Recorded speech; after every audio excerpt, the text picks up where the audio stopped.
Non loin de Sisteron, sur la commune d'Entrepierres, entre Villiosque et le vieux village perché de Saint-Symphorien, subsiste un pont.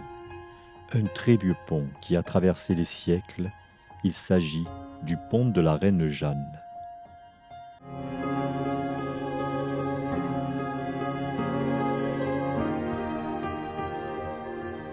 Franchir ce pont de pierre pour enjamber le Venson, c'est se trouver comme en dehors du temps, dans un cadre naturel remarquable.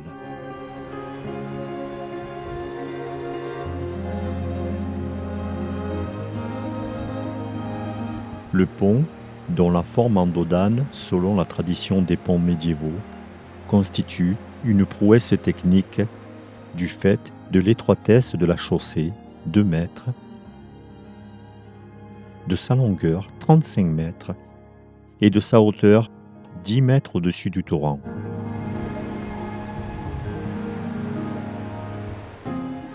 Probablement qu'il daterait du XVIe siècle, ou peut-être, selon les écrits, du XIVe siècle.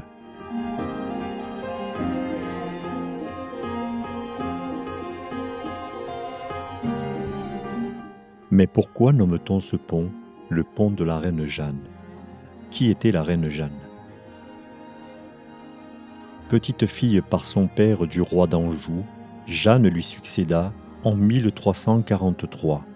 Jeanne Ière, dite la Reine Jeanne, était souveraine de Naples, de Sicile et de Jérusalem, mais aussi comtesse de Provence, de Forcalquier et de Piémont. Elle se maria par 4 fois et mourut assassinée lors d'un complot le 27 juillet 1382.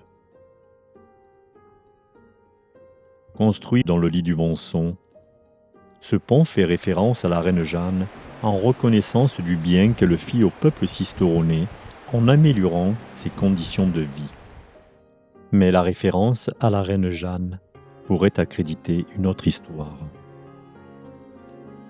La tradition raconte que la Reine Jeanne, séjournant à Salignac en 1379, aurait mis au monde un enfant illégitime, lequel aurait été caché à Saint-Symphorien.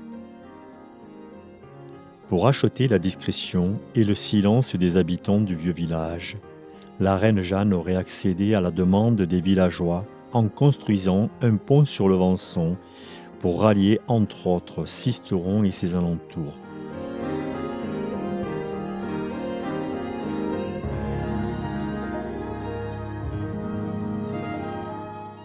Traversant les siècles sans jamais fléchir, le pont de la Reine Jeanne restera à jamais la trace d'une époque médiévale, une époque de construction d'œuvres robustes toujours plus hautes, laissant de génération en génération la trace des bâtisseurs ingénieux du Moyen Âge.